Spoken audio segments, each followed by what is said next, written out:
Narito ang ulo ng mga balita sa mga oras na ito. Antique Airport Development Project, pinuri ni Pangulong Ferdinand R. Marcos Jr. bilang halimbawa ng tamang paggamit sa pera ng bayan para sa infrastruktura. Armed Forces of the Philippines handang asikasuhin ng mga account ng kanilang mga tauhan na kinakwestiyon ng Commission on Audit. Transit tours ng Department of Tourism available na para sa mga pasahero ng Philippine Airlines.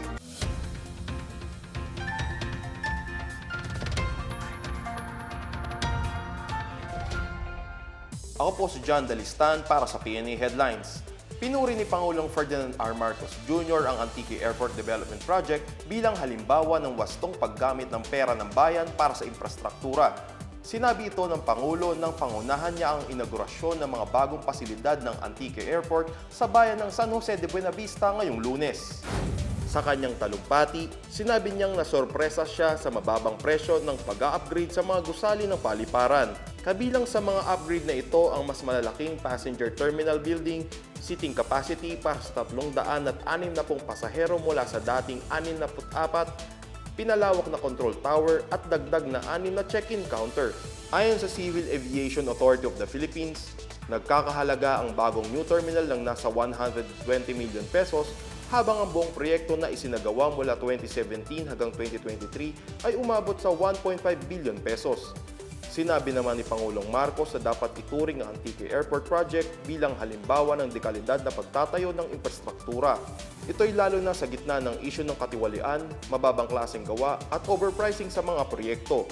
Binigyan diin din niya ang kahalagahan ng tamang pagpapatupad ng mga proyekto para sa ikagiginhawa ng publiko. Ang Antique Airport Project ay bahagi ng modernisasyong pinaplano para sa mga paliparan sa Western Visayas tulad ng Iloilo International Airport at Roxas Airport para mapalakas ang turismo at ekonomiya sa rehiyon.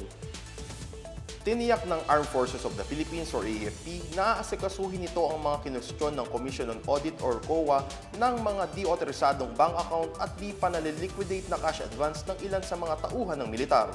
Sa isang pahayag, sinabi ng AFP na aayusin nila ang mga issue bilang pagpapakita ng transparency, pananagutan at pagsunod sa mga patakaran sa paggamit ng pondo ng bayan. Sa 2024 audit report ng COA, nadiskubre ang 6 na bank account sa Land Bank of the Philippines na may balanseng 72.8 million pesos. 3 dito ay hawak ng AFP Medical Center, isa sa Presidential Security Command at isa sa Eastern Mindanao Command.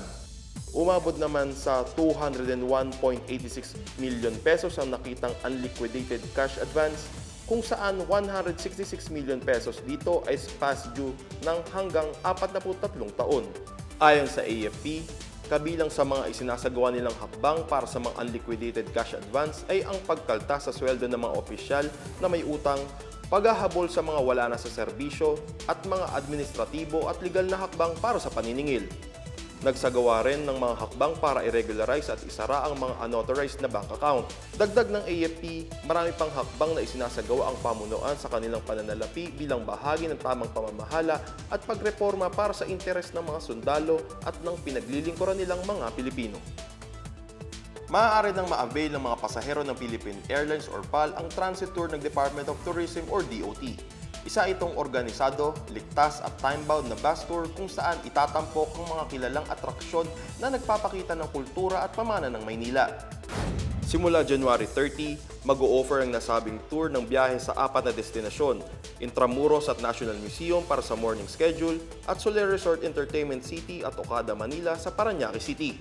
Tatakbo ang bus tour ng 4 na oras na nagkakahalaga ng $50 kada tao, inclusive of entrance fees, insurance coverage for accidental death and medical expenses, bottled water at isang poncho kung sakaling umulan.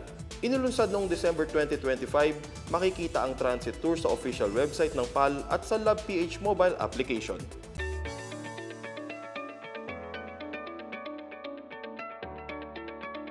Sa balitang pangkalakalan, nakahanap na ang pamahalaan ng paraan upang pondohan ang Comprehensive Automotive Resurgence Strategy o CARS program sa kabila ng pag-veto sa 4.32 billion pesos na fiscal support nito sa ilalim ng proposed 2026 General Appropriations Act. Sa isang joint statement, binigyan diin ng Department of Budget and Management, Department of Finance, at Department of Trade and Industry na ang veto ay hindi nangangahulugan na hindi na-focus ang administrasyon sa automotive industry. Matatandaan ang pagbito ni Pangulong Marcos ng 92.5 billion pesos na halaga ng item sa proposed 2026 national budget kasama ang fiscal support para sa CARS program na ikinabahala ng mga automotive at auto parts manufacturers. Ipinaliwanag din ng mga ahensya na habang hindi nakasama sa fiscal year 2026 gaang nasabing fiscal support para sa CARS program, mayroon namang budgetary item sa ilalim ng program appropriation sa fiscal year 2025 GAA na maaaring gamitin sa pag-cover ng mga obligasyon dito. Inilunsad ang CARS program noong 2015 na layuning iposisyon ng Pilipinas bilang regional manufacturing hub sa pamamagitan ng performance-based fiscal incentives na kadikit ng production targets. Samantala, ikinatuwa ng mga auto parts makers ang pagtitiyak ng pamahalaan ng pondo para sa Comprehensive Automotive Resurgence Strategy o CARS program. Kasunod ito ng anunsyo kanina lang ni Finance Secretary Frederick Go na finalize na ang pondo para sa CARS program kung saan ang mga detalye nito ay ibabahagi naman ng Department of Budget and Management. Ayon sa Philippine Parts Makers Association, mahalaga ang pagpondo sa programa upang mapanatili ang production schedules para sa mga manufacturers at sa mga supplier nito. Para naman kay Federation of the Philippines Industries Chairperson Elizabeth Lee, ang pagkakaroon ng pondo para sa CARS program ay mahalagang hakbang upang suportahan at kilalanin ang mga manufacturer sa bansa. Hinikaya din ni Lee ang mga ahensya ng pamahalaan na tiyakin ang transparent at nasa oras ang aksyon para panatilihin ang pagiging trusted ng Pilipinas para sa mga pangmatagalang industrial investment. At yan ang pinakabago at pinakamainit na balita sa mga oras na ito hatid sa inyo ng PNA Headlines. Para sa iba pang mga balita at informasyon, bisitahin lamang ang aming website pna.gov.ph o ang aming Facebook at X account na Philippine News Agency. Mapapanood din ang PNA Headlines sa pamamagitan ng link sa website ng News and Information Bureau sa ilalim ng PNA News at sa YouTube account ng Philippine News Agency. Ako po si John Dalistan at ito ang PNA Headlines, naghahatid ng mga balitang nagbubuklod